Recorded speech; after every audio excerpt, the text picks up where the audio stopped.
ഈ കാര്യം ഞാൻ ഡോക്ടറോട് പറഞ്ഞപ്പം ഡോക്ടർ അബോർഷനാണ് പ്രിഫർ ചെയ്തത്. ഹലോ, ഇത് തക്കടു.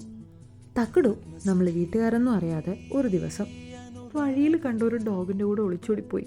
അത് ഞങ്ങൾ കയ്യോടെ പൊക്കി. പക്ഷേ അവരുടെ കല്യാണം കഴിഞ്ഞിട്ടുണ്ടായിരുന്നു. അവസാനം ഞങ്ങൾ തക്കടുവിനെ ഐസൊലേറ്റ് ചെയ്തു, പിന്നെ പുറത്തു വിടാതെ നിന്നു. തക്കടുവിനെയും ആ ഡോഗിനെയും തമ്മിൽ പരസ്പരം കാണാനോ സംസാരിക്കാനോ ഉള്ള അവസരങ്ങൾ കംപ്ലീറ്റ് അവോയ്ഡ് ചെയ്തു. ഈ സമയത്ത് ഞങ്ങൾ ഡോക്ടറെ കൺസൾട്ട് ചെയ്തു.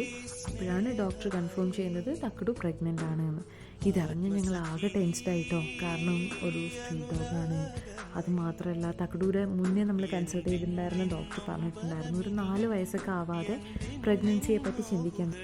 പക്ഷേ ഇൻ കേസ് നമ്മൾ എബോർട്ട് ചെയ്യുകയാണെങ്കിൽ ഡോഗ് ഡിപ്രഷനിലേക്ക് പോകുമെന്ന് ഡോക്ടർ ഇൻഫോം ചെയ്തു. ഇതറിഞ്ഞ് ഞങ്ങൾ പിന്നെ പ്രഗ്നൻസി കണ്ടിന്യൂ ചെയ്യാൻ പ്ലാൻ ചെയ്തു.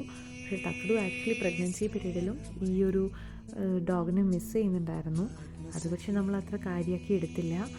ഇപ്പം നിങ്ങൾ ഈ കാണുന്ന ഫോട്ടോസൊക്കെ റിയലായിട്ട് ക്രിയേറ്റ് ചെയ്യണം എന്ന് എനിക്ക് നല്ല ആഗ്രഹം ഉണ്ടായിരുന്നു. പക്ഷേ ആ കള്ളപ്പതി തക്കടു നിന്ന് തരില്ലാന്നേ. ഒരു മാല ഇട്ട് കൊടുക്കാൻ പോയാൽ പോലും അത് കടിച്ച് പറിക്കും. ഓരോ വീട്ടിലെ നായ്ക്കുട്ടികളൊക്കെ പാദസരൊക്കെ ഇട്ട് നടക്കുന്ന കാണുമ്പോൾ കൊതിയാവുക. പക്ഷെ പറഞ്ഞു വന്നത്, ഞങ്ങളുടെ ഫാമിലി ഗ്രോ ആയിരിക്കുകയാണ്.